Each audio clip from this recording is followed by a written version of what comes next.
Sarah's story. From worthless to priceless.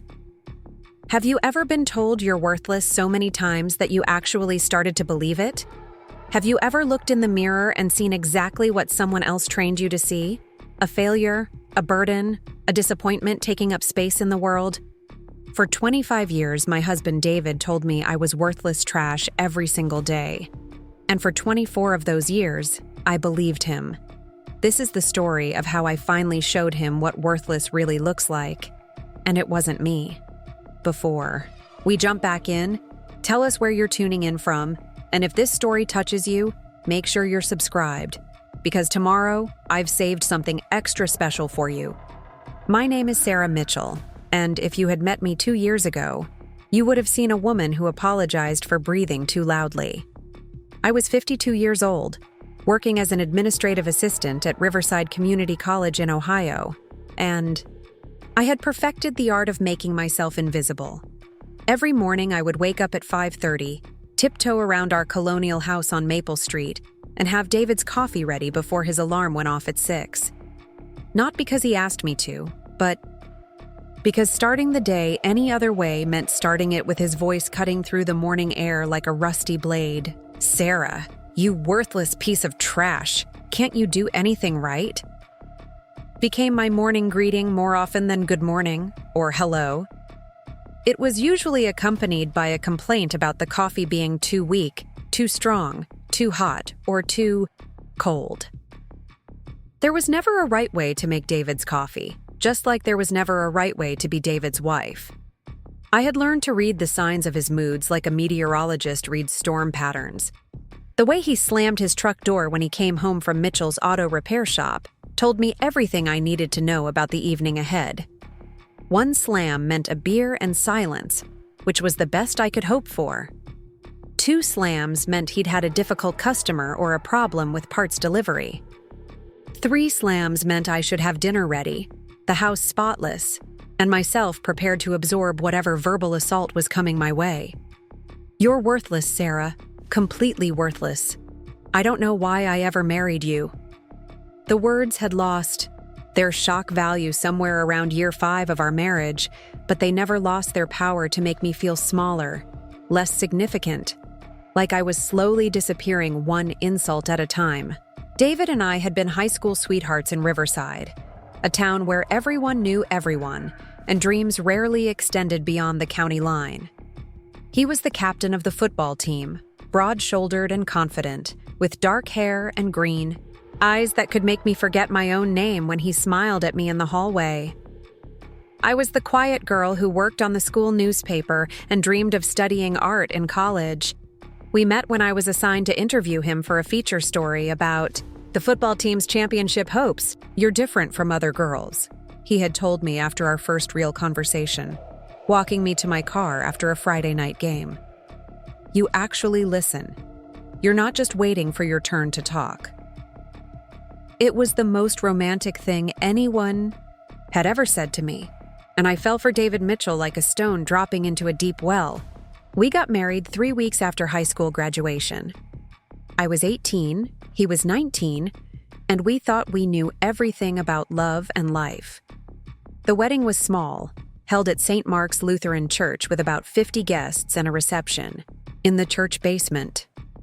My mother had made my dress, a simple white gown that I felt beautiful in, especially when David whispered, "You look perfect," as I walked down the aisle. For the first few years, we were happy. David worked at his father's auto repair shop, learning the business and dreaming of the day he would take over. I worked at the bank as a teller, and we lived in a tiny apartment above the bakery on Main Street.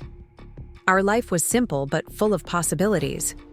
We would stay up late talking about our future, about the house we would buy, the children we would have, the trips we might take someday. Jessica came along when I was 24, and everything changed. Pregnancy was difficult for me, and I had to quit my job at the bank when I was put on bed rest during my 7th month. David was supportive at first, bringing me magazines and my favorite ice cream, rubbing my feet when they swelled. But as the medical bills piled up and my income disappeared, his patience began to wear thin. "We can't afford this, Sarah," he would say, looking at the stack of bills on our kitchen table. "Maybe we should have waited to have kids." It was the first time I heard doubt in his voice about our choices, about our life together, and it scared me more than the approaching labor. After Jessica was born, I had planned to return to work, but childcare costs were astronomical, and David's father had made it clear that the auto shop couldn't afford to pay David much more than what we needed to survive. "It makes more sense for you to stay home with the baby," David decided. "At least until she's older." I agreed because it did make financial sense, but also because I loved being a mother and wanted to be present for Jessica's early years. What I didn't anticipate was how David would change once he became the sole breadwinner. The pressure of supporting a family, combined with his father's constant criticism of his work at the shop, began to transform my confident high school quarterback into an angry, bitter man who needed someone to blame for his disappointments. "If you hadn't gotten pregnant so fast, I could have saved more money before taking over the business," he would say during arguments about finances. "If you were working instead of sitting around the house all day, we wouldn't be struggling like this." The comments started as observations, complaints about our circumstances, but gradually became personal attacks on my character, my worth, my very existence in his life.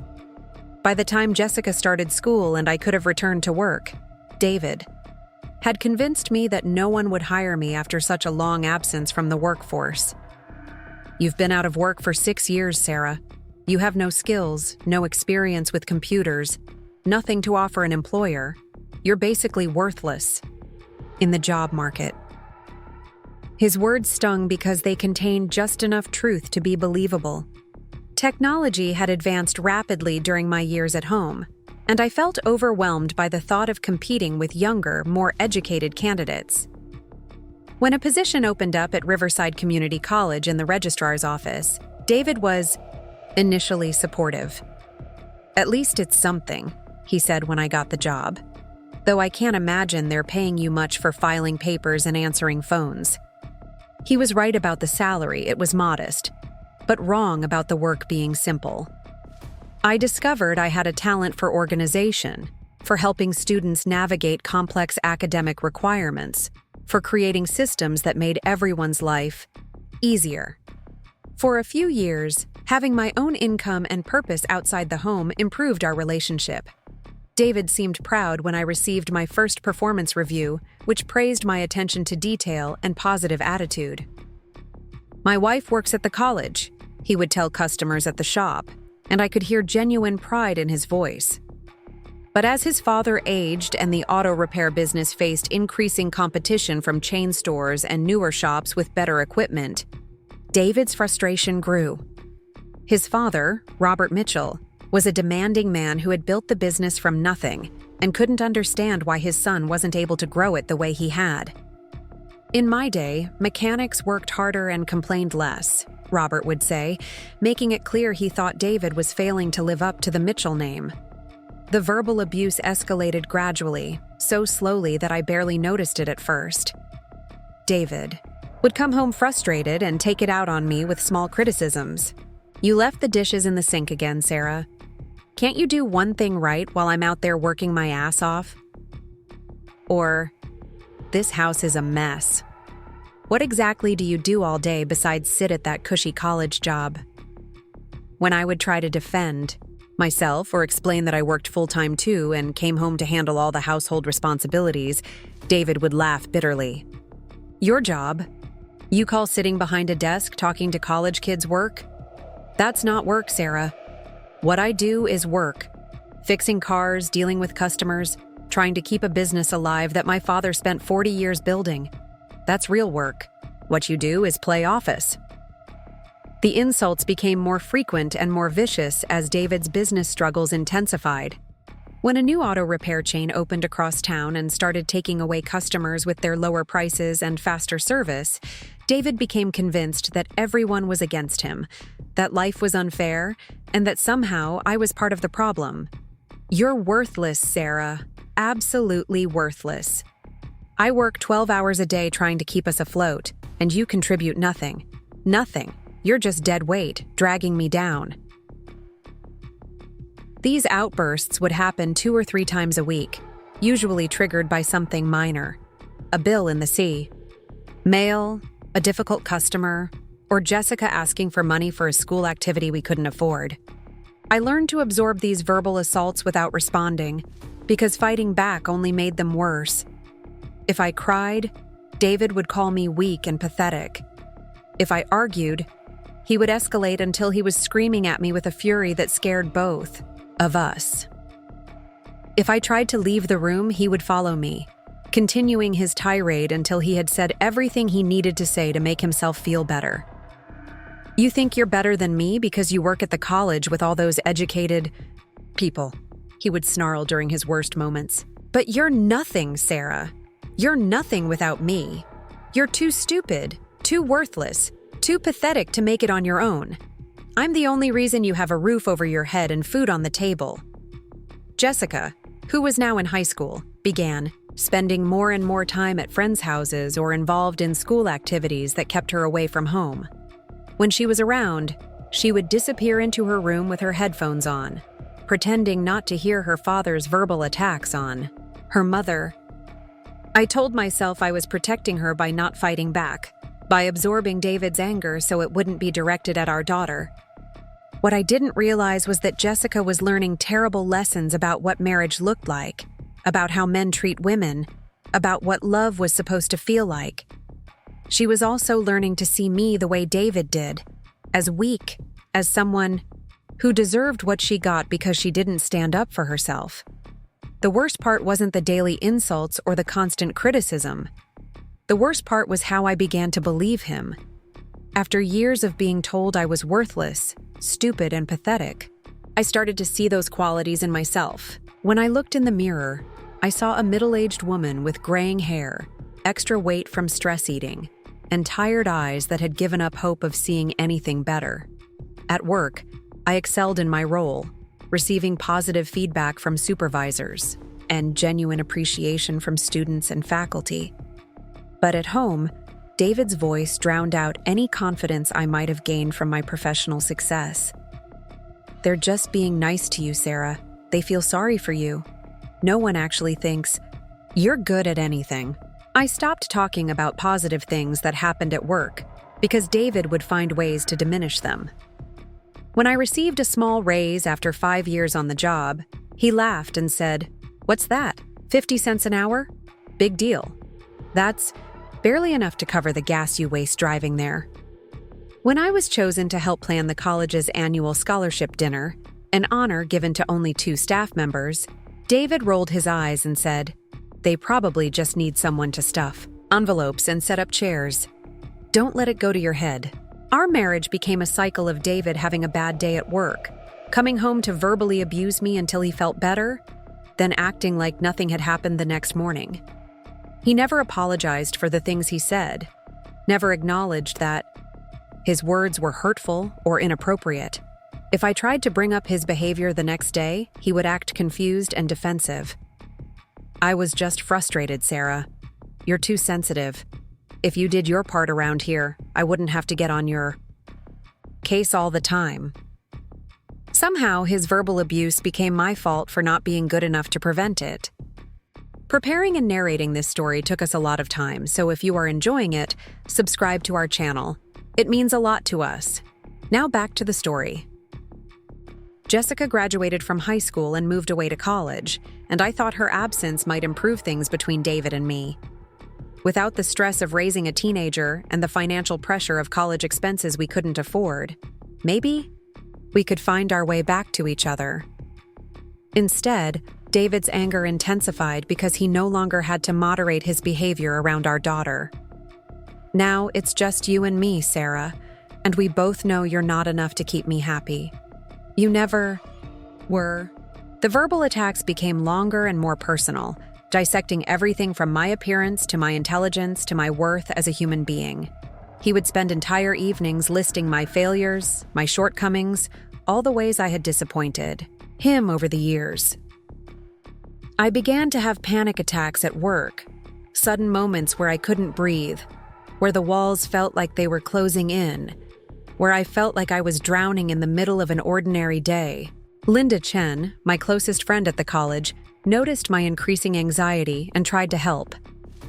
"Sarah, you seem so stressed lately. Is everything okay at home?" she asked one afternoon when she found me crying in the bathroom after a particularly vicious phone call from David about forgetting to pick up his dry cleaning. "Everything's fine," I lied, because admitting the truth felt impossible. How could I explain that my husband told me I was worthless every single day? How could I admit that I was starting to believe him? How could I confess that I had become so small, so insignificant in my own life that I barely existed anymore? Linda didn't believe me, but she didn't push. Instead, she started including me in activities outside of work, inviting me to lunch, to movies, to art exhibitions at the local gallery. For a few hours at a time, I could remember what it felt like to be a person with thoughts and opinions, and interests beyond David's approval or disapproval. "You have such a good eye for color and composition," Linda commented when we visited a photography exhibit together. "Have you ever thought about taking an art class?" The suggestion terrified and thrilled me in equal measure. I had loved art in high school, had even dreamed of studying graphic design in college before I met David and got married instead. "David would never approve," I said automatically, and Linda's eyebrows rose in surprise. "Since when do you need David's approval to take a class? You're a grown woman, Sarah. You can make your own decisions about how to spend your free time." Her words were so foreign to me that I almost laughed. I couldn't remember the last time I had made a decision without considering David's reaction, without calculating whether it would trigger one of his tirades. That evening, I mentioned Linda's suggestion about art classes to David, trying to keep my tone casual and non-threatening. His reaction was swift and brutal. "Art classes? Are you kidding me, Sarah? What are you, 16 years old? You want to waste money we don't have on some stupid hobby for bored housewives? You're 52 years old. It's pathetic that you're even thinking about playing with paint and pretending to be creative. You have no talent, no artistic ability, and no business wasting time on something so pointless." His words hit me like physical blows, crushing the small spark of excitement that Linda's suggestion had ignited. "You're right," I said quietly. "It was a silly idea." "Damn right it was silly. You know what would be helpful? If you used your free time to cook better meals or keep this house cleaner instead of fantasizing about being some kind of artist. You're not artistic, Sarah.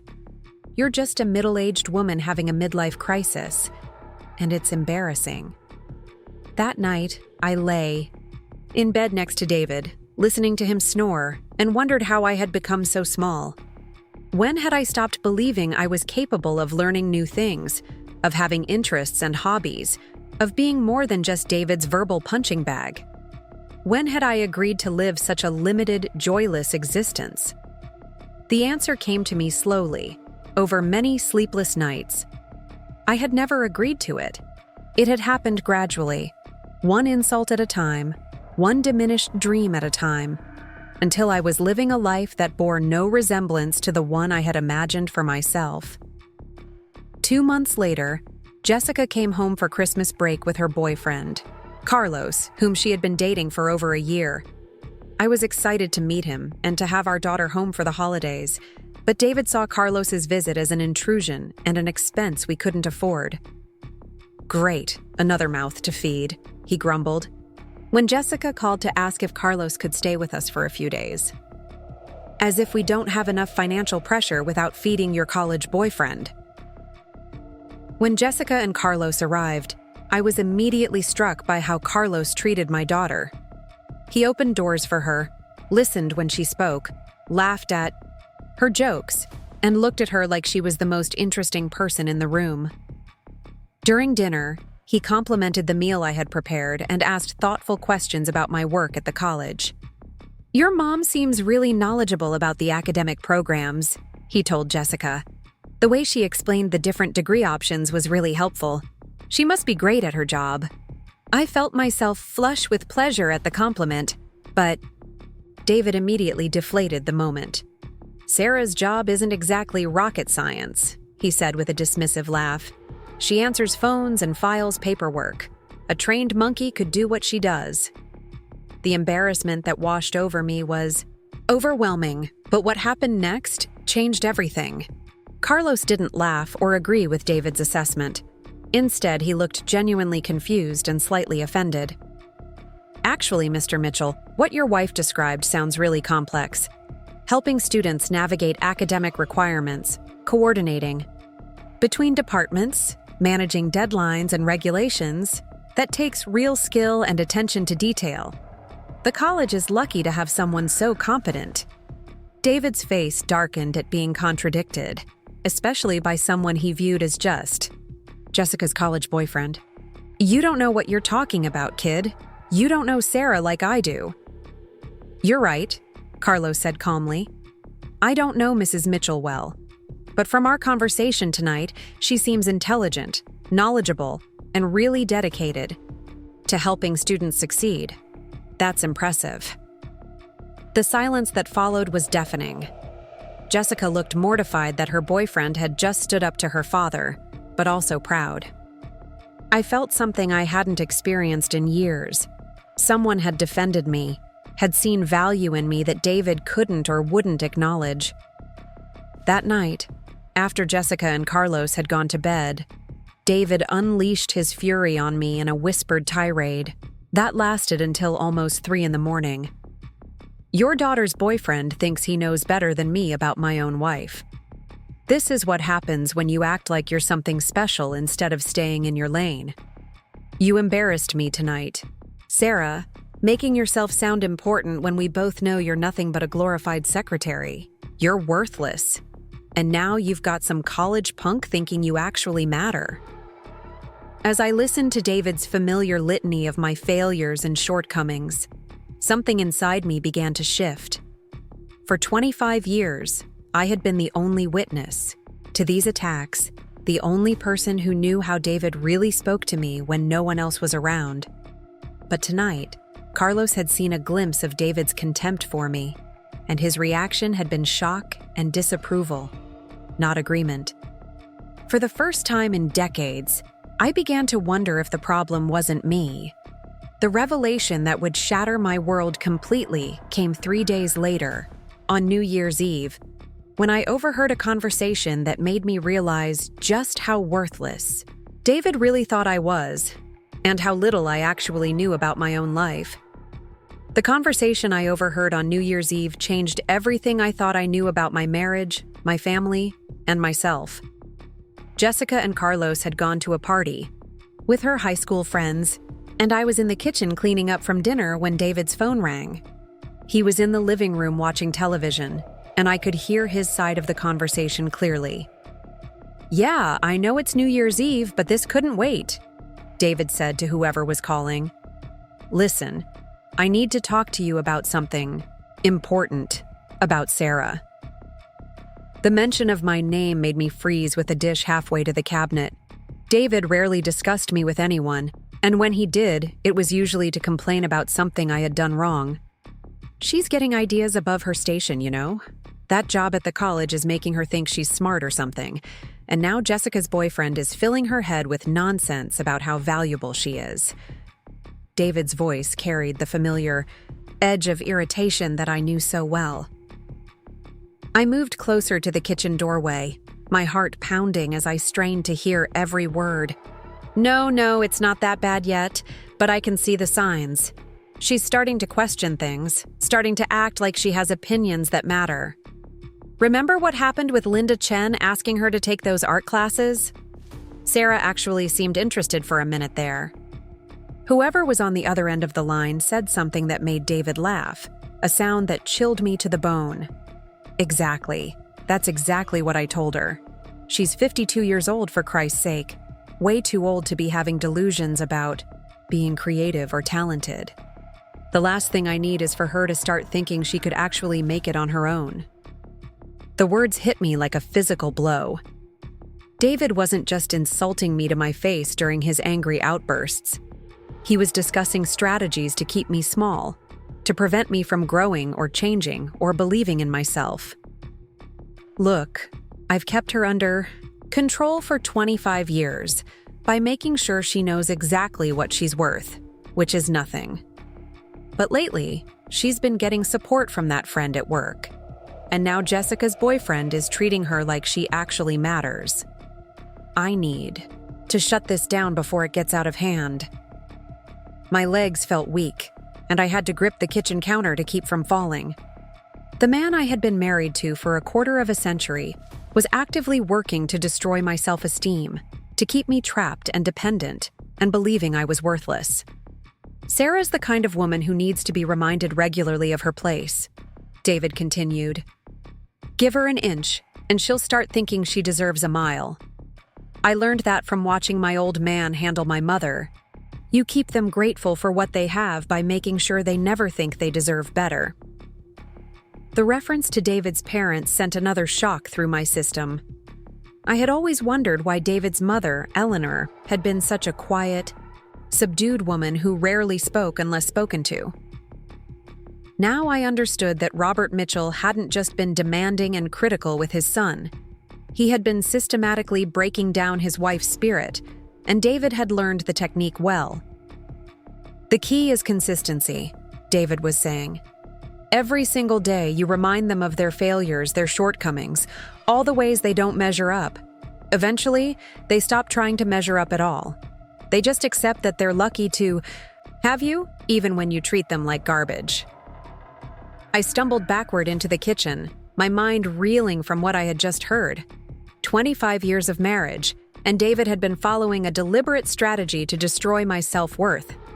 Every insult, every criticism, every moment of verbal abuse had been calculated to keep me small and manageable. Yeah, I know it sounds harsh, but it works. Sarah hasn't given me any real trouble in years. She just takes whatever I dish out and keeps coming back for more. It's actually kind of pathetic when you think about it. The casual cruelty in his voice was devastating. This wasn't anger or frustration spilling over into hurtful words. This was a conscious, deliberate campaign to break me down psychologically so that I would never leave, never fight back, never believe I deserved better treatment. Anyway, I just wanted to give you a heads up about what's happening. I might need to get a little more aggressive with the reality checks if she keeps getting ideas. The last thing I need is for her to start thinking she could actually survive without me. David ended the call and returned to his television program as if nothing had happened. I stood in the kitchen, shaking with a combination of rage, humiliation, and something else I couldn't immediately identify. It took me several minutes to realize that the unfamiliar feeling was clarity. For the first time in decades, I could see my situation with perfect, brutal honesty. I wasn't married to a man who lost his temper sometimes and said things he didn't mean. I was married to someone who had been systematically destroying my sense of self-worth for 25 years as a deliberate strategy to control me. I spent the rest of New Year's Eve in a state of shock, going through the motions of celebrating while my mind processed what I had learned. When Jessica and Carlos returned from their party, laughing and happy, I watched them with new eyes. Jessica had grown up seeing her father treat her mother with contempt and disrespect. What kind of relationship template had I provided for my daughter by accepting David's abuse for so many years? That night, I lay awake until dawn, staring at the ceiling while David slept peacefully beside me. The man who had spent decades convincing me I was worthless was sleeping soundly, untroubled by any guilt or remorse about the psychological damage he had inflicted on his wife. By morning, something fundamental had shifted inside me. I wasn't ready to leave or confront David directly, but I was no longer willing to accept his version of reality as truth. For the first time in years, I began to question everything he had told me about myself, about my capabilities, about my worth as a human being. The next few weeks passed in a strange state of hyper-awareness. I found myself analyzing every interaction with David, recognizing the patterns I had been blind to for so long. When he criticized my cooking, I realized he was following his strategy of daily reminders about my failures. When he dismissed my work achievements, I understood he was preventing me from gaining confidence in my abilities. When he told me I was too old, too stupid, or too worthless to try new things, I finally saw these statements for what they were: deliberate lies designed to keep me trapped. Jessica and Carlos returned to college, and I was alone with David again. But now, instead of absorbing his verbal attacks passively, I began to study them. I started keeping a journal, writing down the things he said to me and the circumstances that triggered his outbursts. The patterns became clear quickly. David's abuse intensified whenever I showed signs of independence or confidence. If I had a good day at work, he would find something to criticize about dinner. If Linda invited me to an activity and I seemed excited about it, he would launch into a tirade about my responsibilities at home. If I expressed an opinion about something we were watching on television, he would mock my intelligence and remind me that my thoughts didn't matter. The journal became my lifeline, concrete evidence that I wasn't imagining things, that David's treatment of me was neither normal nor acceptable. Reading my own words describing his daily cruelties helped me understand that the problem wasn't my sensitivity or my failure to live up to his standards. The problem was David. One evening in February, David came home from the auto shop in a particularly foul mood. A longtime customer had decided to take his business to the new chain store across town, choosing convenience and lower prices over the relationship he had built with Mitchell's Auto Repair over many years. 23 years I've been fixing. That bastard's cars, David ranted as he threw his keys on the kitchen counter. 23 years of honest work, fair prices, treating him right, and he throws it all away to save $50 at some corporate chain store. I made appropriate sympathetic noises while finishing dinner preparation, but I could feel the familiar tension building in the air. David needed someone to blame for his disappointment, someone to absorb his anger so he could feel better about the situation. "This is what's wrong with the world today," he continued, his voice getting louder and more aggressive. "No loyalty, no appreciation for quality work, no respect for people who've been busting their asses for decades to build something meaningful." I served dinner, and we ate in silence for several minutes. I hoped David's mood might improve with food and time to process his frustration, but I should have known better. "You know what really pisses me off?" he said suddenly, his fork clattering against his plate. "I come home after dealing with ungrateful customers all day, and what do I find? A wife who doesn't appreciate what she has either." Here it comes, I thought, bracing myself for the familiar assault. "Look at this dinner, Sarah. Overcooked chicken, vegetables that taste like cardboard, potatoes that are somehow both mushy and undercooked at the same time. This is what I get after working 12 hours to keep a roof over your head." The criticism of my cooking was standard, but tonight something was different. Instead of automatically accepting his assessment and apologizing, I found myself looking at the meal objectively. The chicken was perfectly cooked, tender and seasoned well. The vegetables were crisp and flavorful. The potatoes were exactly the way David usually liked them. "The food is fine, David," I said quietly, surprising both of us. He stared at me for a moment, clearly caught off guard by my response. "What did you say?" I said the food is fine. "There's nothing wrong with this dinner." David's face began to redden, a warning sign I knew well. "Are you arguing with me, Sarah? Are you actually sitting there telling me I don't know what I'm talking about?" For 25 years, this would have been the moment I backed down, apologized, and accepted whatever verbal punishment David deemed appropriate. But something had changed. The knowledge that his abuse was calculated and deliberate had broken the spell of his authority over me. "I'm not arguing with you," I said, keeping my voice calm and steady. "I'm just stating a fact. This is a perfectly good meal, and you know it." The explosion that followed was unlike anything I had experienced before. David launched into a tirade that lasted almost an hour, covering everything from my cooking to my appearance to my intelligence to my worth as a human being. But this time, instead of internalizing his words and believing them, I listened with the analytical part of my mind that I had been developing since New Year's Eve. "You worthless piece of trash!" David screamed, his face purple with rage. "How dare you contradict me? How dare you sit there and act like you know better than I do about anything? You're nothing, Sarah, nothing. You're a pathetic excuse for a wife, a terrible cook, a useless employee, and a complete waste of space." As he continued his verbal assault, I found myself thinking about Carlos's reaction to David's dismissal of my work. I thought about Linda's genuine appreciation for my organizational skills and creative insights. I thought about the students at the college who sought me out for help and guidance, who trusted my knowledge and valued my assistance. "You're too stupid to understand how good you have it," David was saying. "Too worthless to appreciate that I've wasted 25 years of my life taking care of someone who contributes nothing, absolutely nothing, to this marriage or this household." But I wasn't stupid. I had managed complex academic schedules and requirements for 15 years. I had solved problems, mediated conflicts, and created systems that made everyone's work easier and more efficient. I wasn't worthless. I was valued and respected by my colleagues and the students I served. When David finally exhausted himself and stormed out of the house to cool off at the local bar, I sat alone in the kitchen feeling something I hadn't experienced in decades: anger.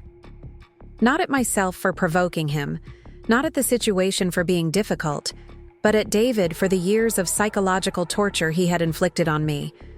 I pulled out my journal and wrote down everything he had said, capturing the fury and cruelty of his words in black and white. As I wrote, I realized that his anger hadn't been about the dinner at all. It had been about my small act of self-assertion, my refusal to accept his false criticism as truth. David had been right about one thing during his phone conversation. On New Year's Eve, I was starting to get ideas above my station.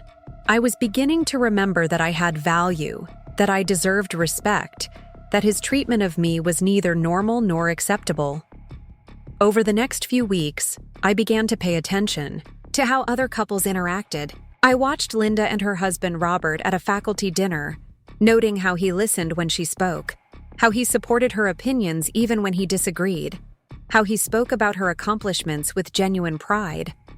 I observed Jessica and Carlos during their spring break visit, seeing how they resolved disagreements with discussion rather than destruction, how they built each other up instead of tearing each other down. These relationships showed me what partnership was supposed to look like, and the contrast with my marriage was stark and painful. I had been living in an emotional prison for so long that I had forgotten what freedom felt like. Linda noticed the change in me before I fully understood it myself. "You seem different lately," she said during one of our lunch breaks. "More present, more engaged. Is everything okay?" I hesitated, then decided to test the waters with a small truth. "I've been thinking about some things. About my marriage. About whether the way David treats me is normal." Linda's expression grew serious. "What do you mean?" "He's very critical," I said carefully. "He tells me I'm worthless pretty regularly. He says I'm stupid, that I contribute nothing to our household, that I'm lucky he puts up with me." The shock on Linda's face was immediate and unmistakable. "Sarah, that's not normal. That's not how loving partners talk to each other. That's emotional abuse." Hearing the words spoken aloud by someone else was like a physical blow. Emotional abuse. I had never thought of David's behavior in those terms, but Linda was right. What David did to me every day met every definition of psychological and emotional abuse I had ever heard. "I don't know what to do," I admitted, tears starting to flow. "I've been with him for 25 years. I don't know how to be anything other than his wife." Linda reached across the table and took my hand. "You're already so much more than that, Sarah. You're brilliant at your job. You're kind and thoughtful. You're creative and insightful. David doesn't define your worth. He never did." That conversation with Linda was the beginning of my real awakening.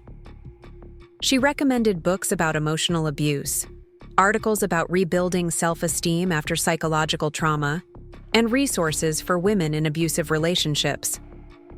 I read everything she suggested, recognizing myself on every page. I learned that emotional abuse often escalated gradually, making it difficult for victims to recognize what was happening. I learned that abusers typically isolated their victims from sources of support and systematically destroyed their self-confidence. I learned that the tactics David had been using were textbook examples of psychological manipulation and control. Most importantly, I learned that none of it was my fault. I hadn't provoked David's abuse by being inadequate or difficult. I hadn't deserved his cruelty because of my shortcomings. I had been the victim of a calculated campaign to destroy my sense of self-worth, and I had survived it. The knowledge was both liberating and terrifying. If David's assessment of me was wrong, if I wasn't actually worthless and stupid and pathetic, then I had choices I hadn't considered before. I could leave. I could start over. I could build a life based on my own values and dreams instead of David's need to control and diminish me. But the prospect of leaving everything I had known for 25 years was overwhelming. Where would I go? How would I support myself? What if David was right about my inability to survive on my own, even if he was wrong about everything else? These questions haunted me for weeks as I continued my research and self-reflection. I began to make small changes in my daily routine, asserting myself in tiny ways that felt both thrilling and terrifying. I stopped apologizing for things that weren't my fault. I began expressing opinions about television programs and news stories. I started making decisions about dinner menus and household purchases without seeking David's approval first. Each small act of independence was met with increased hostility from David, confirming what I had learned about abusers' need to maintain control. But instead of backing down as I had for decades, I held my ground. I was beginning to understand that David's anger was a sign of his weakness, not his strength. The turning point came in early May, when Linda invited me to attend an art exhibition opening at a gallery in downtown Columbus. The featured artist was a woman in her 60s who had started painting seriously only after her children were grown, and her husband had retired. "I'd love to go," I told Linda, feeling a flutter of excitement about the prospect of an evening focused on creativity and beauty. When I mentioned the event to David that evening, his reaction was swift and vicious. "An art exhibition? What the hell, Sarah? Since when are you interested in art? You don't know anything about art. You'll just embarrass yourself trying to pretend you understand something you clearly don't." But this time, his words didn't have their usual power to shame and silence me. "I may not know much about art," I said calmly, "but I know what I like, and I'm interested in learning more." "This is ridiculous," David snapped. "You're 52 years old, Sarah. Stop trying to be something you're not. You're not sophisticated or cultured or artistic. You're just a secretary at a community college pretending to have interests and opinions that matter." I looked at my husband, this man who had spent decades trying to convince me I was nothing, and felt something new: pity. David was so threatened by the possibility of my growth and independence that he was willing to say anything to prevent it. His cruelty came from his own insecurity and fear, not from any truth about my limitations. "I'm going to the exhibition," I said quietly, "and I'm going to enjoy it." David's face went through several shades of red before settling on a dangerous purple. "The hell you are. I forbid it." The word forbid hung in the air between us like a challenge. For 25 years, David had controlled my activities through criticism and emotional manipulation. Now he was resorting to direct commands, revealing the authoritarian dynamic that had always existed beneath the surface of our relationship. "You don't get to forbid me to do anything," I said. my voice steady despite the adrenaline coursing through my system. I'm a grown woman, and I can make my own decisions about how to spend my time. What happened next changed everything. David raised his hand as if to strike me, his face contorted with rage at my defiance. I flinched instinctively, but the blow never came. Instead, David seemed to realize what he was doing and slowly lowered his arm. "You're pushing me too far, Sarah," he said, his voice low and threatening. "You're going to regret this attitude adjustment of yours. I've been patient with your little rebellion, but my patience is running out." The threat was clear, and for the first time in our marriage, I felt genuine fear of physical violence from David. His psychological abuse was escalating, and I realized that I was no longer safe in my own home. That night, I made the decision that would change everything. I was going to leave David, not someday or eventually, but soon. I was going to find out what my life could be like without his daily reminders that I was worthless trash. I was going to discover who Sarah Mitchell really was when she wasn't being told every day that she was nothing. The decision terrified me, but it also filled me with something I hadn't felt in decades: hope. For the first time since I was 18 years old, I was going to make choices based on what I wanted, not what David would allow. I was going to stop accepting his definition of my worth and start creating my own. I had no idea how difficult the journey ahead would be, or how much strength I would need to find within myself. But I knew one thing with absolute certainty. I was not worthless trash, and I was going to prove it to everyone, starting with myself. Making the decision to leave was one thing. Actually planning my escape was something entirely different. I had no savings account that David didn't monitor, no credit cards in my own name, and no experience living independently as an adult. At 18, I had gone directly from my parents' house to sharing an apartment with David, then to our various homes throughout our marriage. I had never paid rent, never set up utilities, never made a major decision without considering David's opinion first. The magnitude of what I was contemplating hit me during a sleepless night in mid-May.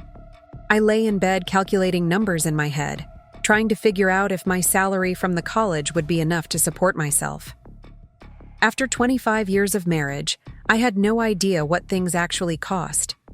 David handled all the finances, giving me a weekly allowance for groceries and household expenses. I knew what milk and bread cost, but I had no concept of rent prices, insurance premiums, or the 1,000 other expenses that came with independent living. The next morning, I began my research with the same methodical approach I used for everything else. During my lunch breaks at work, I searched apartment listings online, learning about security deposits and lease agreements. I researched divorce attorneys, trying to understand my rights and what I might be entitled to after 25 years of marriage. I looked into health insurance options and retirement account transfers, creating a mental checklist of all the practical details I would need to address. Linda noticed my increased computer usage and assumed I was finally taking her advice about exploring creative outlets online. "Finding any interesting art classes?" she asked one afternoon, glancing over my shoulder as I quickly closed a tab about temporary housing options. "Something like that," I replied, not ready to share my plans even with my closest friend. The decision to leave felt too fragile, too new to expose to outside scrutiny or well-meaning advice that might undermine my resolve. Over the following weeks, I began collecting information about my own life that I realized I should have known all along. I made copies of important documents when David wasn't home, learning where he kept our tax returns, insurance policies, and bank statements. I was shocked to discover how much money we actually had and how little of it I had access to or control over. David earned significantly more from the auto shop than I had realized, especially considering how often he complained about financial pressure. We had substantial savings in accounts I didn't even know existed, investments that had been growing for years, and property assets beyond our primary residence. Yet David gave me a grocery allowance that barely covered basic necessities and made me feel guilty for every small purchase I made for myself. The financial manipulation was another layer of control I was only beginning to understand. By keeping me ignorant of our true financial situation and making me believe we were constantly struggling, David had ensured that I would never feel financially secure enough to leave him. He had created artificial scarcity to maintain my dependence, even while building substantial wealth that he managed entirely without my input or knowledge. I also discovered that David had been tracking my activities more closely than I had realized. There were charges on our credit card statements for a GPS tracking device that I eventually found hidden in my car. My phone had monitoring software that allowed David to see my call logs, text messages, and internet browsing history. The extent of his surveillance made me feel sick and violated, but it also explained how he always seemed to know when I had been somewhere he didn't approve of or had conversations that threatened his control. Realizing that David was monitoring my digital activity, I began using the computers at the public library for my research and planning. During my lunch breaks, I would drive to the main branch downtown and spend 30 minutes gathering information about apartments, lawyers, and support services for women leaving abusive relationships. The librarians became familiar faces, offering friendly assistance as I navigated unfamiliar websites and printed important documents. One afternoon, while researching divorce procedures, I came across information about women's shelters and domestic violence resources. Reading about the services they provided, emotional support, legal advocacy, help with housing and employment, made me realize that what I was experiencing had a name and that there were people trained to help women in my situation.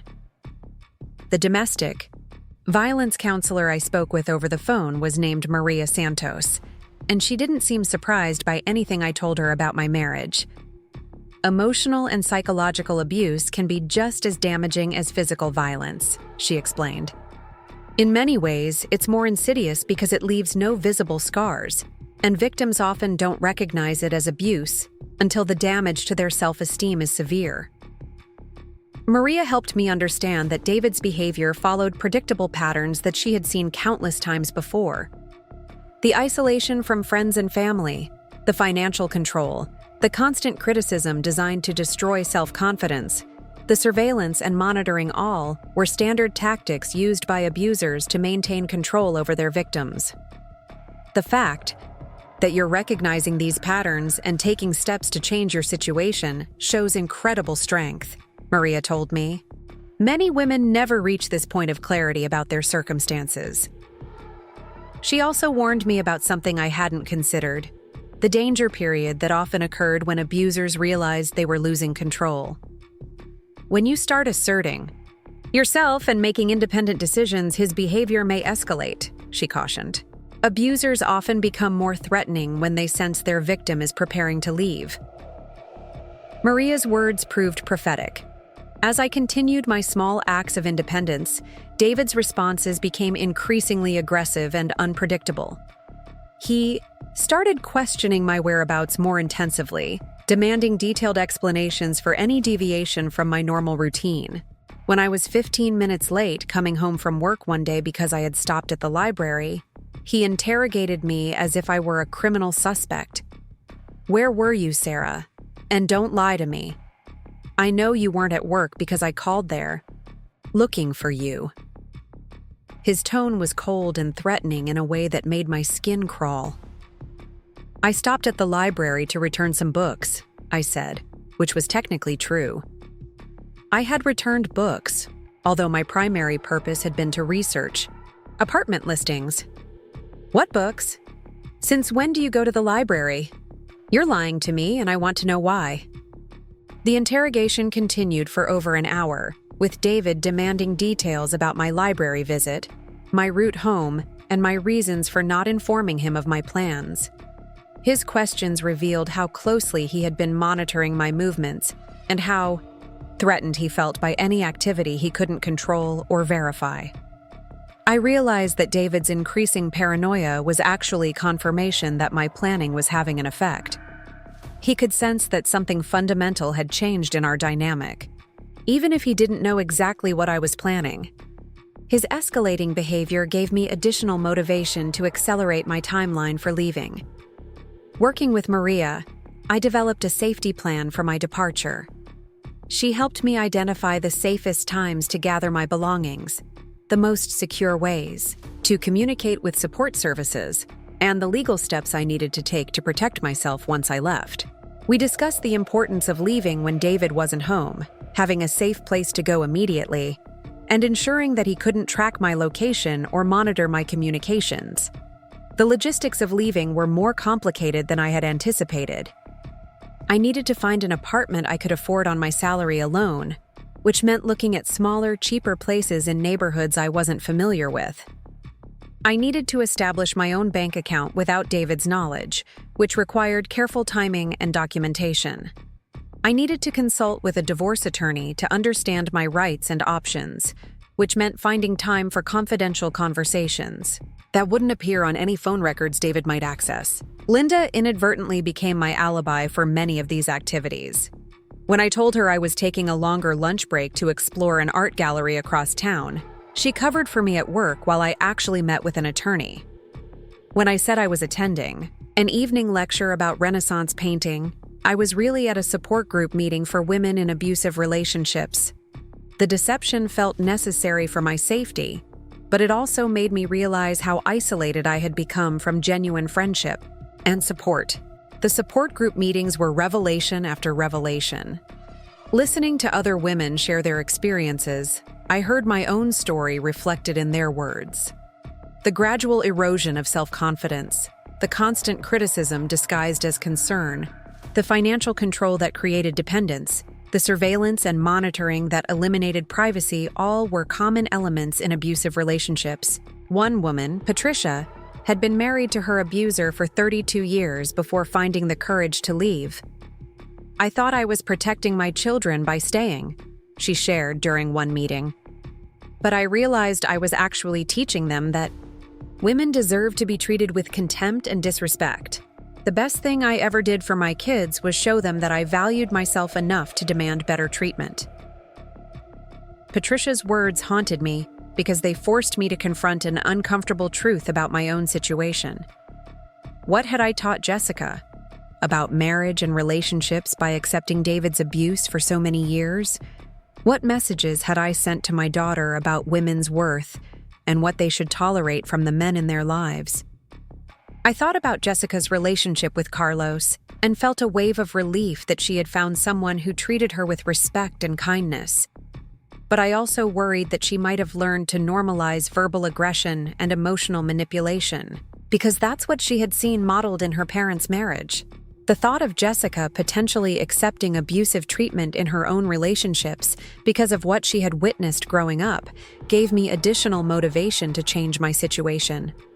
Even if leaving David was primarily about my own well-being, it was also about showing my daughter that women don't have to accept disrespectful treatment from their partners. As summer approached, I had gathered most of the information and resources I needed to leave.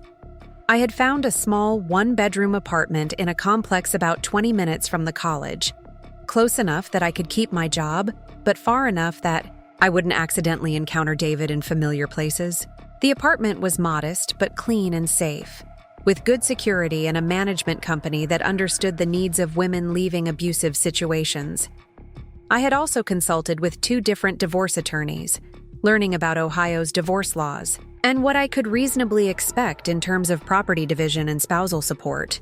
Both lawyers confirmed that after 25 years of marriage, I was entitled to a significant portion of our marital assets, regardless of David's attempts to hide or minimize our financial resources. The attorney I decided to hire, Rebecca Goldman, specialized in cases involving domestic abuse and financial manipulation.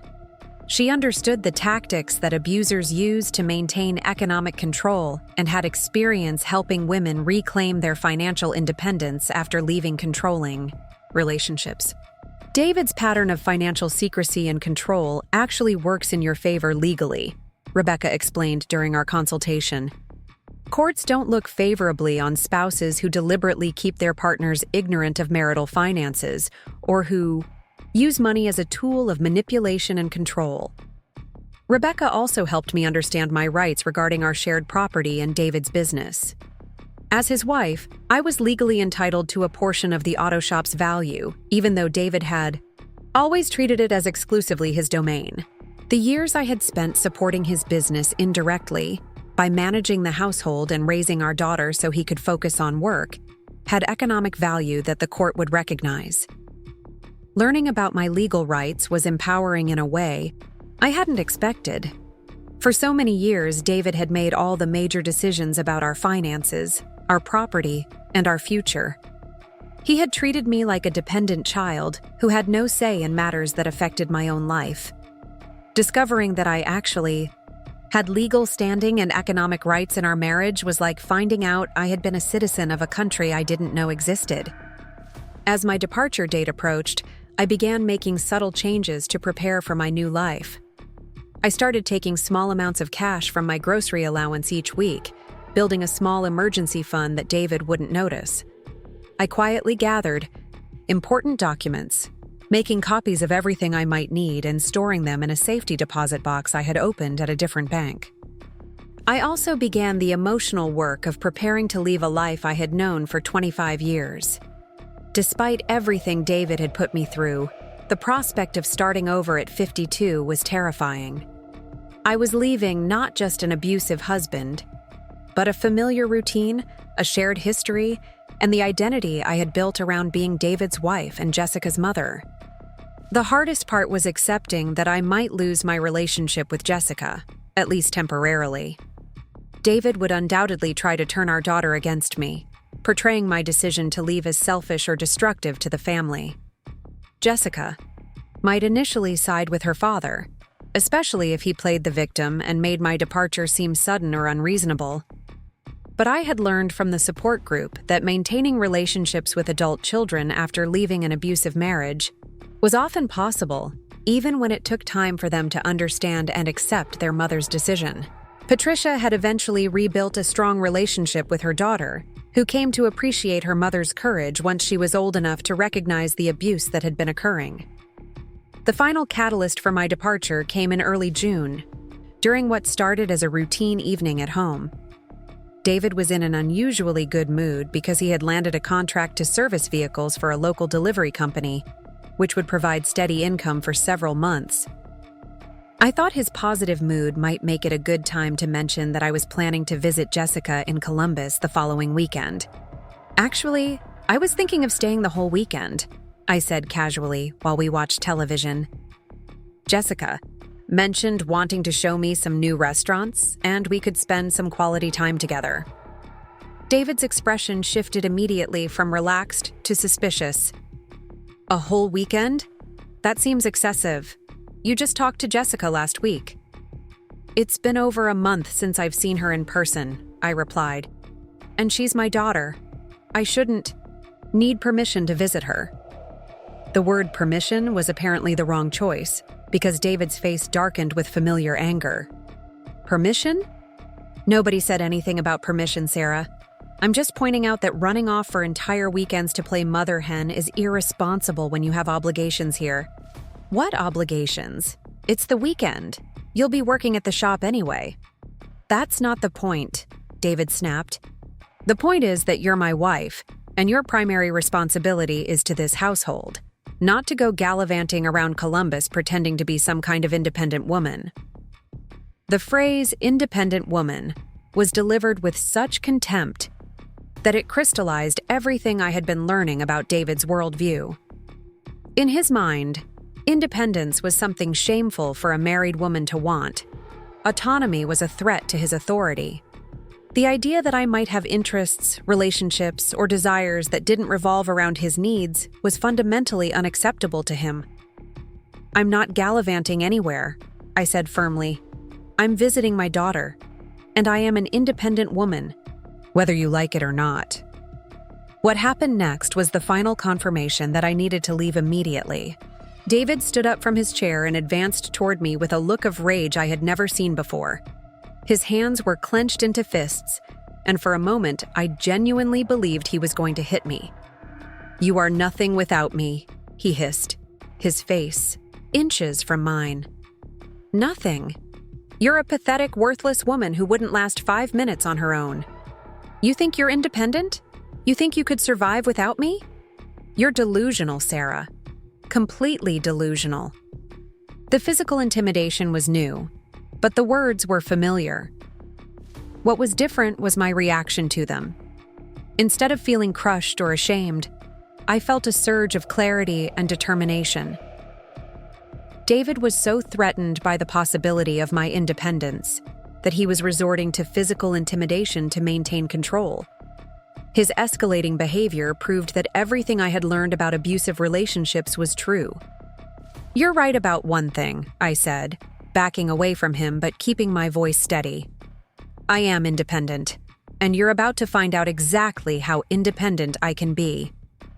David's confusion at my response gave me the opportunity to leave the room and lock myself in the bathroom until his rage subsided.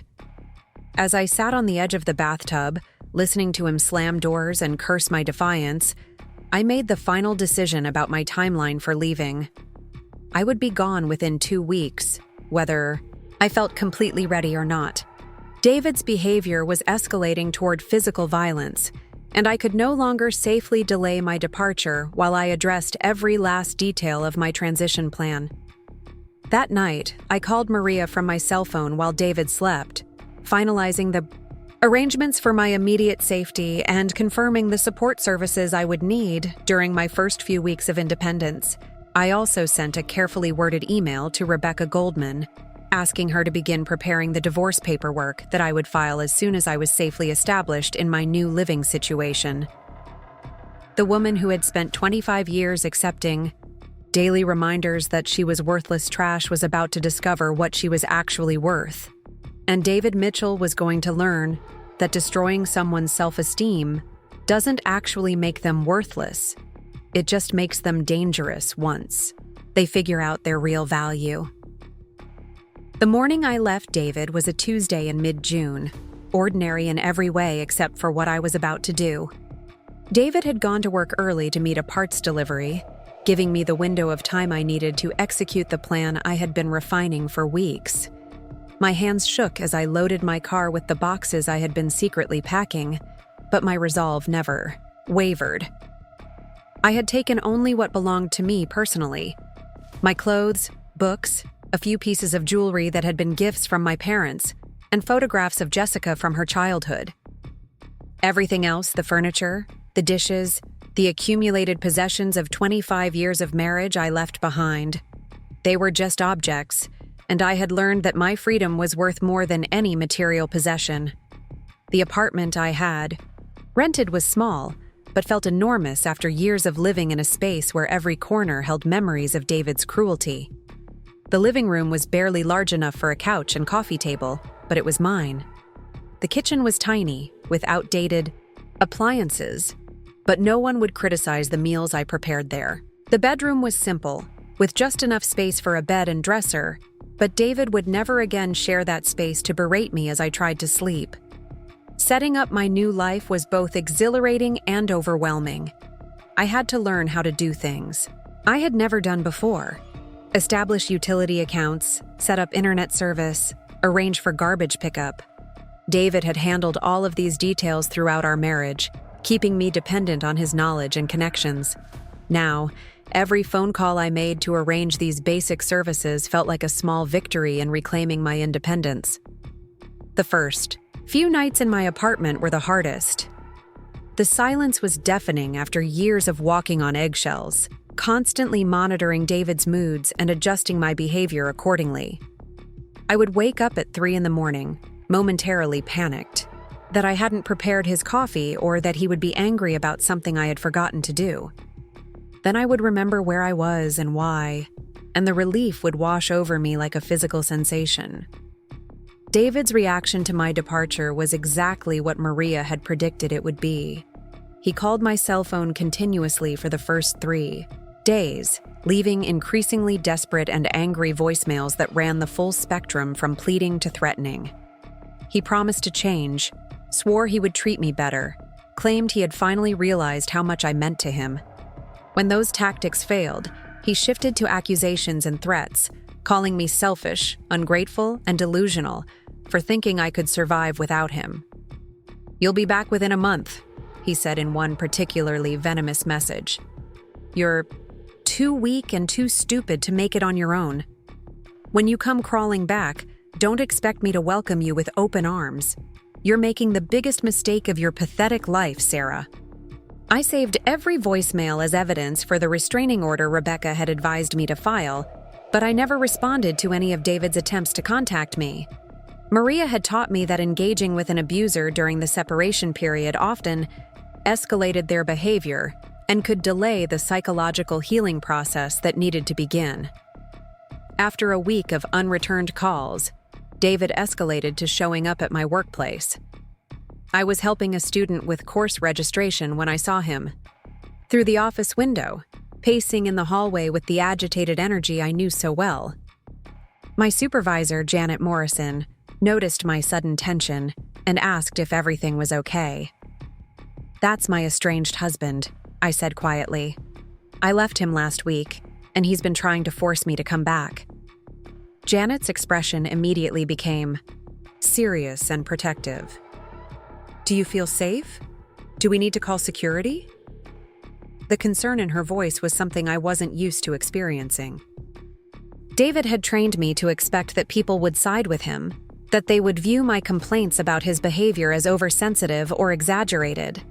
But Janet's immediate support reminded me that normal people didn't tolerate abusive behavior, even when it wasn't directed at them personally. "I have a restraining order," I said, pulling the legal document from my purse. "He's not supposed to contact me or come to my workplace." Janet took charge of the situation with an efficiency that impressed me. She called campus security, documented David's presence with photographs taken through the office window, and ensured that he was escorted off the premises without any direct confrontation. She also arranged for security to walk me to my car. After work for the rest of the week, a precaution I hadn't thought to request but was grateful to receive. "You don't have to handle this alone," Janet told me as we watched the security guard explain to David that he needed to leave immediately. "We have resources here to help employees dealing with domestic violence situations. You're not the first person who's needed this kind of support." Learning that the college had specific policies and resources for employees in abusive relationships was another revelation about how much support was available once I had been brave enough to ask for it. For years, I had felt completely isolated, in my situation, convinced that no one would understand or be willing to help. The reality was that help had been available all along. I had just been too ashamed and too controlled to seek it out. David's workplace harassment continued sporadically for several weeks, but each incident only strengthened my resolve to maintain my independence. Every time he showed up uninvited, every angry voicemail, every attempt to manipulate or intimidate me back into submission proved that leaving had been the right decision. His behavior during our separation revealed the true extent of his need to control me, and how little he actually cared about my well-being or happiness. The most difficult challenge during my first month of independence was dealing with Jessica's reaction to my departure. David had immediately called her with his version of events, portraying me as selfish and unstable for leaving our marriage without warning. When Jessica called me, her voice was cold and accusatory in a way that broke my heart. "Mom, what the hell are you doing? Dad says you just disappeared one morning without any explanation. He's devastated. He thinks you're having some kind of breakdown." I had known this conversation would be difficult, but hearing my own daughter echo David's characterization of me as mentally unstable was more painful than I had anticipated. Jessica had grown up seeing David's treatment of me as normal, and she had no context for understanding why I had needed to leave so suddenly. "I left because your father has been emotionally abusing me for 25 years, I said as gently as I could. "I know that's hard to hear, but it's the truth. The way he talks to me, the way he treats me isn't normal or acceptable." "Abusing you? Mom, that's ridiculous."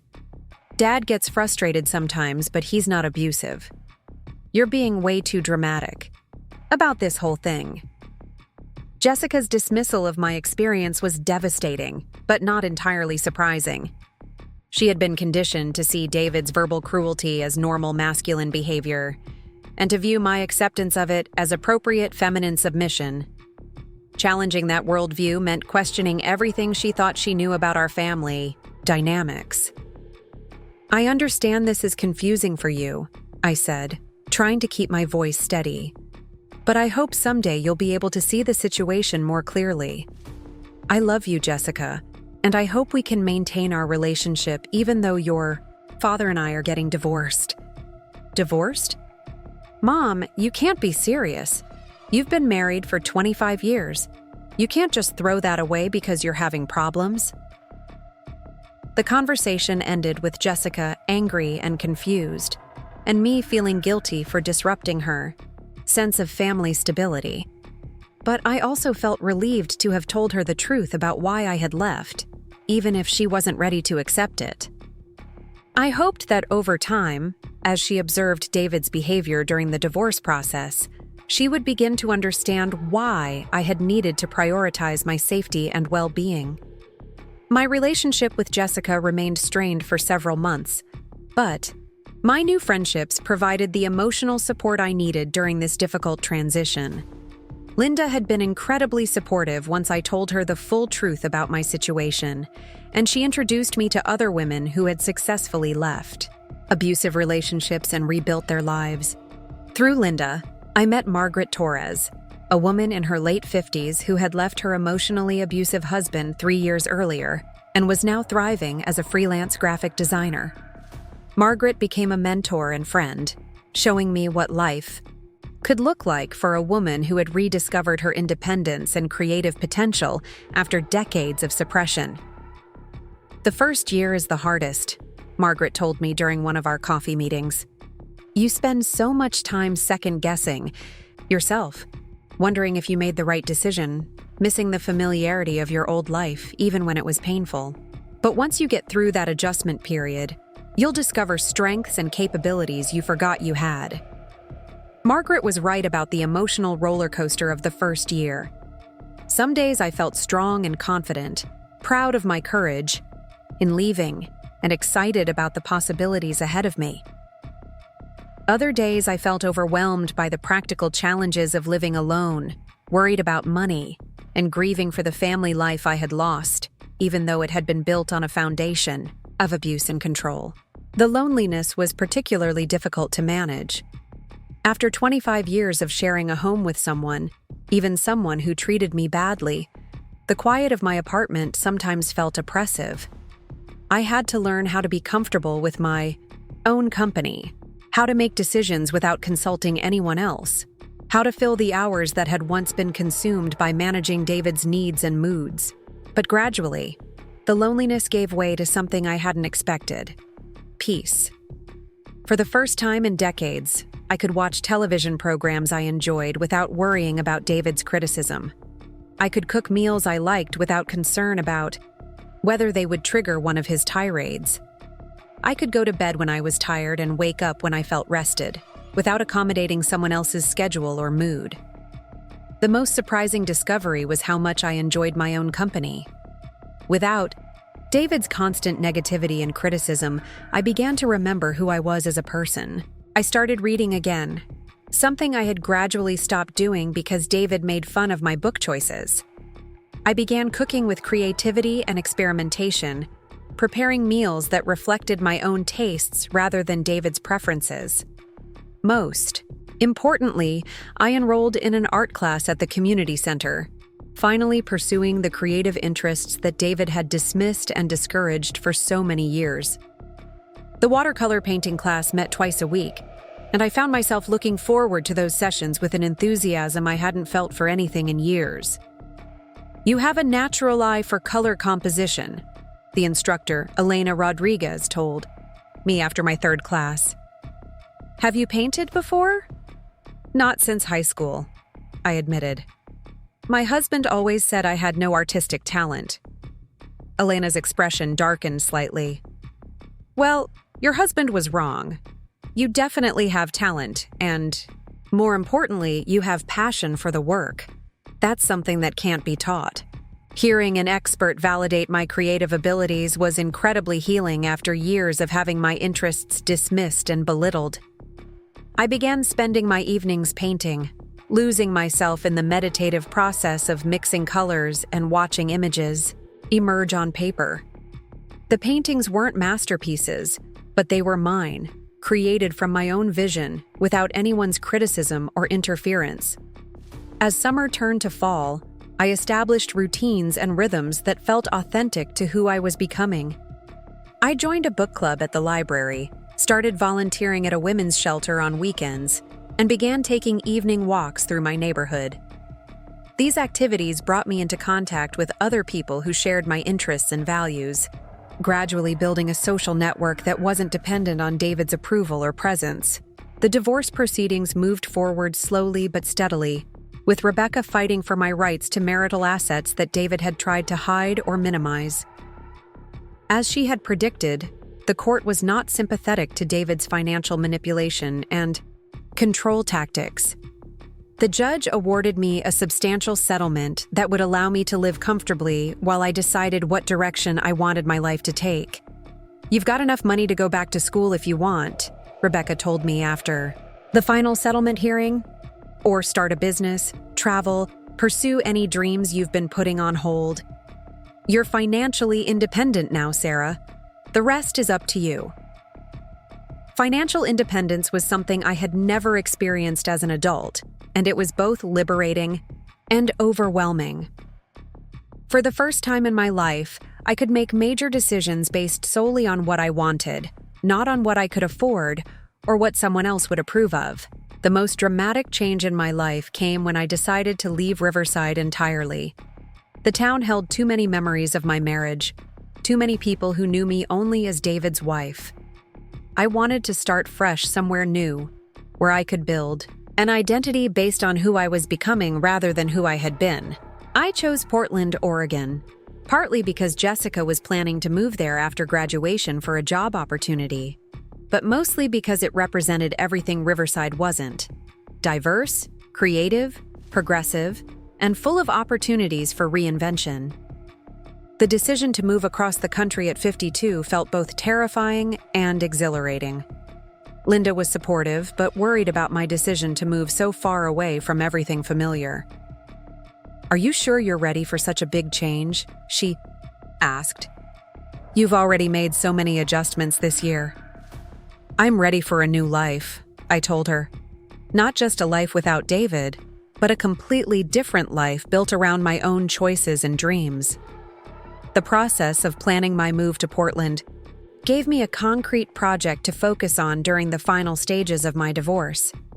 I researched neighborhoods, looked at apartments online, and began applying for jobs at various colleges and universities in the area. The Portland Art Museum had an opening for an administrative coordinator that seemed perfect for my background and interests. When they offered me the position after a phone interview, I felt a surge of pride and accomplishment that I hadn't experienced in years. Someone had chosen me for a job based on my qualifications and potential, not because they felt sorry for me or because I was the only option available. The salary was higher than what I had been earning in Riverside, and the work would involve coordinating exhibitions and educational programs, topics I was genuinely excited about. David's reaction to news of my move was predictably explosive. He called my cell phone from the auto shop, screaming about how I was destroying our family and abandoning my responsibilities. But his words no longer had the power to hurt or intimidate me. I listened to his tirade with detached curiosity, amazed that I had once been afraid of this bitter, angry man.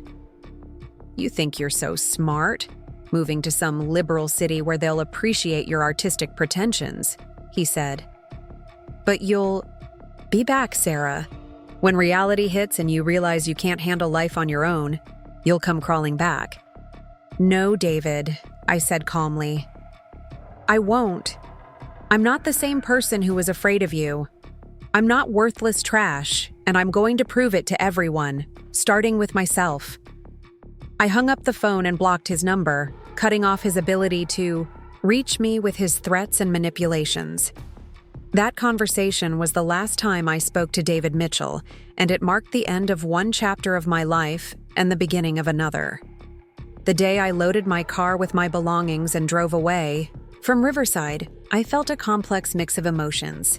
There was sadness for the dreams I had once had for my marriage, grief for the family structure that was dissolving, and anxiety about the unknowns ahead of me. But underneath all of that was something stronger. Excitement about the possibility of discovering who Sarah Mitchell could become when she was free to make her own choices. As I drove west toward my new life, I thought about the woman I had been when I woke up that morning 25 years earlier to make David's coffee. That woman had believed she was worthless because someone had told her so every day. The woman driving toward Portland knew better. She had learned that worth isn't determined by other people's opinions, but by your own choices, your own courage, and your own refusal to accept treatment that diminishes your humanity. David had called me worthless trash for 25 years, and I had finally shown him what worthless really looked like. It looked like a man so threatened by his wife's independence that he had to use psychological torture to control her.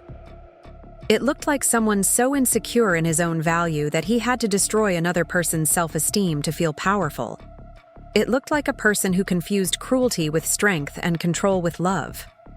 What worthless didn't look like was a 52-year-old woman driving toward a new city, a new job, and a new life she had created through her own courage and determination.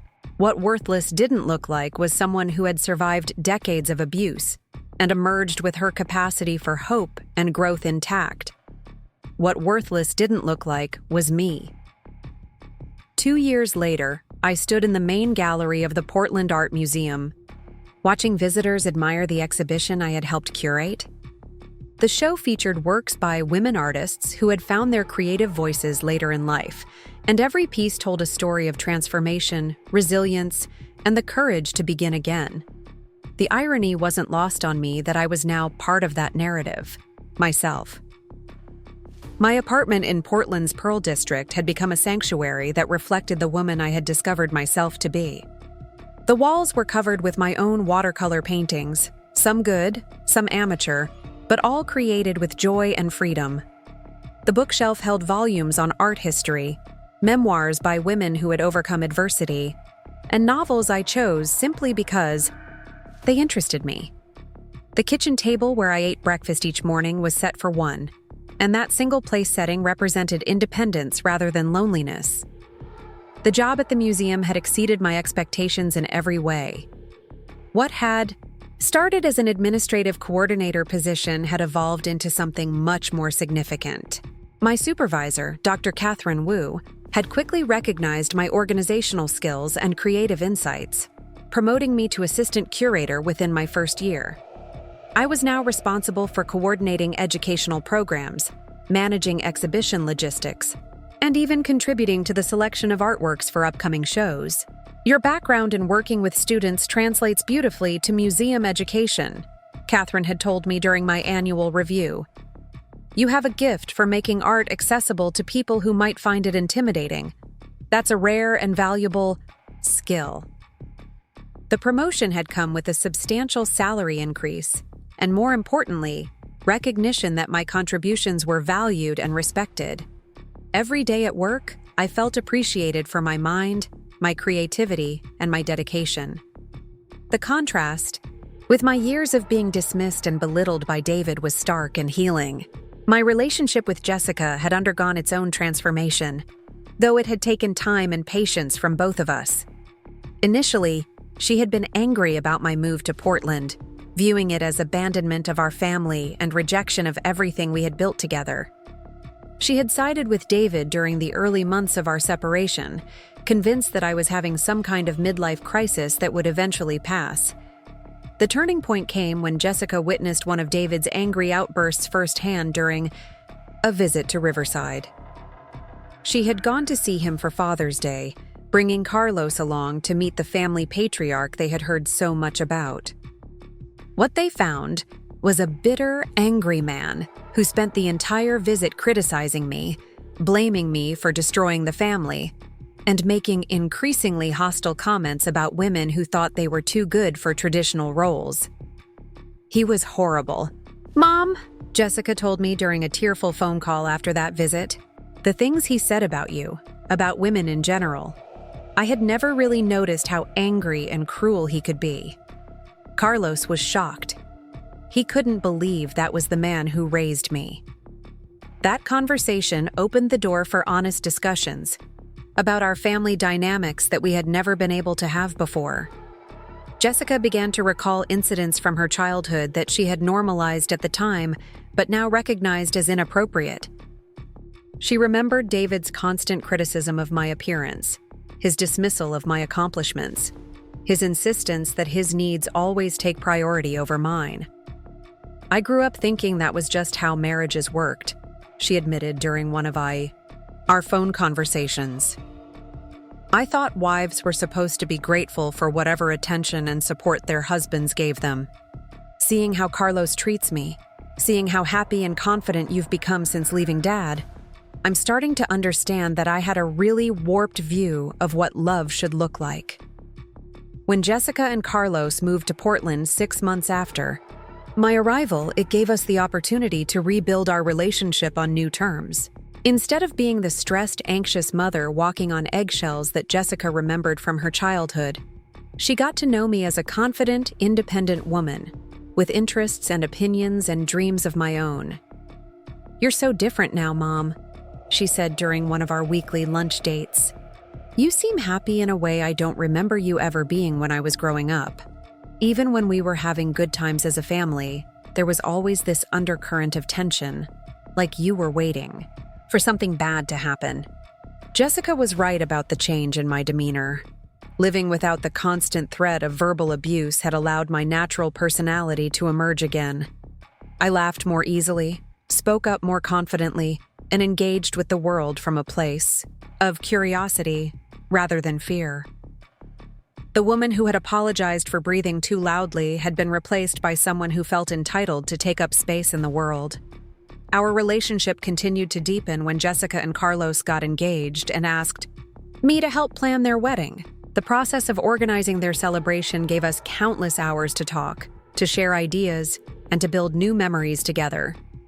More importantly, it allowed Jessica to see me in a creative, productive role rather than just as the victim of her father's abuse. "I want our wedding to be nothing like yours and Dad's," she told me as we looked through venue options. "I want it to be a real celebration of partnership and equality, not some performance where I'm promising to obey Carlos for the rest of my life." The wedding, when it took place the following spring, was everything Jessica had envisioned. Was held in a botanical garden, with flowers I had helped arrange and decorations I had painted. Jessica wore a dress she had chosen herself, not because it met anyone else's expectations, but because it made her feel beautiful and confident. Carlos's vows spoke of partnership, respect, and supporting each other's dreams. My vows at 18 had included promises to honor and obey. Jessica's vows at 28 were about mutual growth and shared adventure. During the reception, as I watched my daughter and her new husband dance together with joy and genuine affection, I felt a deep sense of peace about the choices I had made. By leaving David, I had broken a cycle of dysfunction that might have continued for another generation. Jessica was entering marriage with healthy expectations about love and respect, and any children she and Carlos might have would grow up seeing what real partnership looked like. My own romantic life had been the last area where I had felt ready to take risks again. The idea of trusting another man with my heart after 25 years of psychological abuse seemed impossible for a long time. I was content with my independence, my work, my friendships, and my creative pursuits. The thought of giving someone else the power to hurt me the way David had hurt me was terrifying. But gradually, as I healed and grew stronger, I began to consider the possibility that not all men were like David. The example of Carlos's treatment of Jessica showed me that healthy relationships were possible. My male colleagues at the museum treated me with respect and professionalism. My neighbor Tom, a widower in his 60s, had become a friend who genuinely seemed to value my company and conversation. When Dr. Michael Bennett joined the museum staff as the new curator of contemporary art, I found myself attracted to his intelligence, his passion for his work, and his gentle sense of humor. Michael was divorced with grown children, soft-spoken where David had been loud and aggressive, curious about my opinions where David had been dismissive. "Would you like to get coffee sometime?" he asked, after we had worked together on several exhibitions. "I mean, outside of work. I'd love to hear more about your thoughts on the Portland art scene." The question sent me into a mild panic. Dating felt like stepping into a minefield where any wrong move could lead to the kind of relationship trauma I had spent 2 years recovering from. But Michael's approach was so different from anything I had experienced that I decided to take the risk. Our first coffee date lasted 4 hours. We talked about art, books, travel, our children, our work, and our respective journeys through divorce and recovery. Michael listened to my opinions without trying to correct or dismiss them. He asked thoughtful questions about my experiences and shared his own vulnerabilities without trying to dominate the conversation. "I hope this isn't too forward," he said as we finally prepared to leave the cafe, "but I'd love to see some of your paintings sometime. Catherine mentioned that you're quite talented." The idea of showing my artwork to someone whose professional judgment I respected was both thrilling and terrifying. My paintings were deeply personal expressions of my journey toward healing and self-discovery. But Michael's genuine interest and Catherine's recommendation gave me the courage to invite him to my apartment the following week. "These are extraordinary," he said as he examined the watercolors hanging in my living room. "The way you use color to convey emotion, the composition of these landscapes, the technique you've developed, it's really impressive work." His appreciation for my art felt like validation of the creative identity I had been rebuilding. David had convinced me that I had no artistic talent, that my interest in creativity was foolish and self-indulgent. Having a professional curator recognize and praise my work was profoundly healing. Michael and I continued dating slowly and carefully, both of us aware that we were bringing baggage from difficult previous relationships. But what developed between us was everything my marriage to David had never been: respectful, supportive, intellectually stimulating, and emotionally nourishing. "You're a remarkable woman, Sarah," Michael told me one evening as we walked through the sculpture garden after a museum fundraiser. "Your strength, your resilience, your capacity for growth, it's inspiring to witness." The compliment meant more to me than he could have known, because it recognized qualities that David had spent decades trying to convince me I didn't possess. Michael saw strength where David had seen weakness, resilience where David had seen pathetic dependence, growth where David had seen delusion and pretension. When Michael proposed 18 months later, during a trip to Italy that we had planned together, I said yes, with a confidence that surprised me. The woman who had once believed she was worthless trash was ready to enter a partnership built on mutual respect and genuine affection. The ring he offered was simple and elegant, chosen not to display his wealth or status, but to reflect my personal taste and style. Our wedding was small and intimate, held in the museum's sculpture garden with just our closest friends and family in attendance. Jessica served as my maid of honor, and Carlos walked me down the aisle. My sister Rebecca flew in from Ohio, amazed at the transformation she witnessed in my confidence and happiness.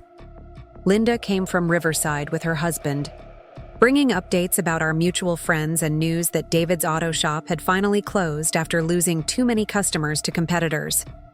"He asks about you sometimes," Linda told me during the reception. "He seems genuinely confused about why you left and how you've been able to build such a successful life without him. I think he really believed you were as helpless as he tried to make you feel." David's confusion didn't surprise me. Men like him never understood that their power came not from their own strength, but from their ability to convince others that they were weak.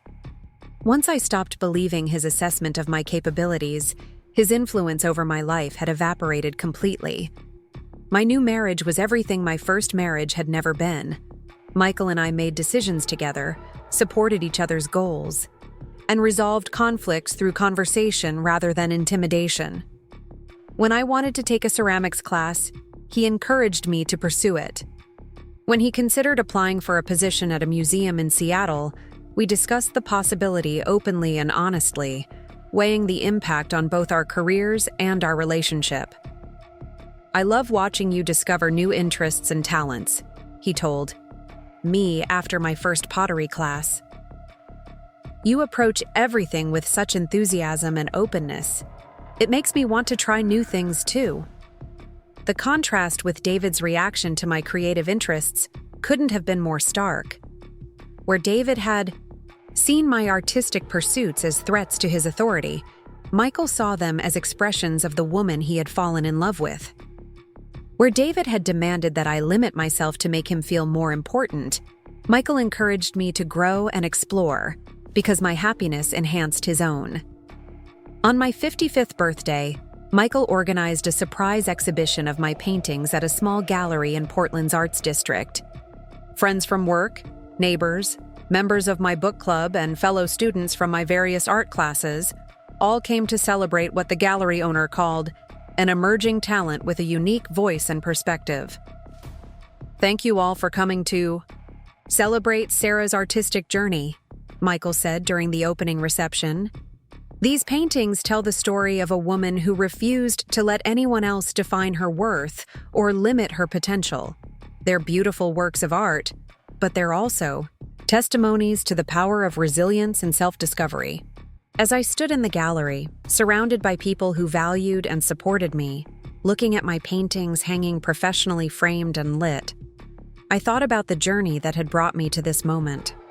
The woman who had been told she was worthless, trash every day for 25 years, was now being celebrated as an artist, a professional, a friend, and a partner. The most meaningful moment of the evening came when a young woman approached me during the reception. She introduced herself as Maria, explaining that she worked at a women's shelter and had heard about my story through the volunteer work I did there. "I wanted to thank you," she said quietly. "I've been working with a client who's been married for 30 years to a man who tells her she's worthless every day. She's been afraid to leave because she doesn't think she can survive on her own. When I told her about your exhibition tonight, about how you left an abusive marriage and built this amazing new life, she started crying. She said if you could do it at 52, maybe she could do it at 58. Maria's words reminded me that my story wasn't just about my own healing and growth. It was about showing other women that it's never too late to reject someone else's definition of your worth and create a life that reflects your true value. Later that evening, as Michael and I cleaned up after the reception, he found me standing in front of one particular painting. It was a watercolor of a butterfly, emerging from its cocoon, painted during my first months in Portland when I was still discovering who I might become. "That's my favorite," he said, wrapping his arms around me from behind. "It captures everything I love about you: your courage, your beauty, your willingness to transform and grow." As I looked at the painting, I realized it told the complete story of my journey. The cocoon represented the marriage that had kept me trapped and small. The emerging butterfly was the woman I had become once I found the courage to break free. The bright colors and open sky promised continued growth and possibility. David had been wrong about everything. I wasn't worthless trash. I wasn't too old, too stupid, or too pathetic to build a meaningful life on my own. I wasn't dependent on his approval or his support for my survival or happiness. I was a woman with talents, intelligence, creativity, and resilience, who had simply been trapped for years by someone else's need to feel powerful through control and cruelty. The woman standing in that gallery at 55, surrounded by friends and family who genuinely cared about her, married to a man who celebrated rather than diminished her.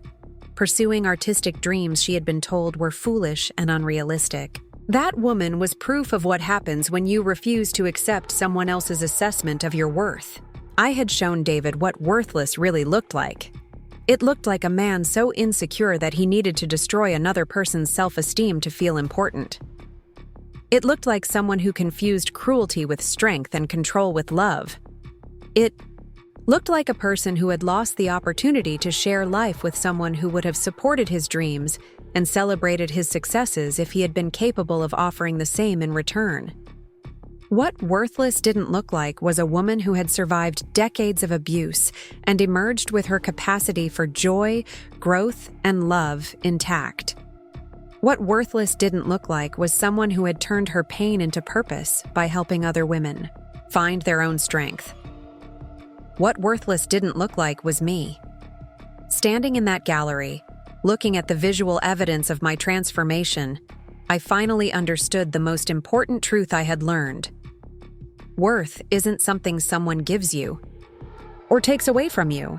It's something you recognize within yourself, protect within yourself, and express through the choices you make about how to live your life.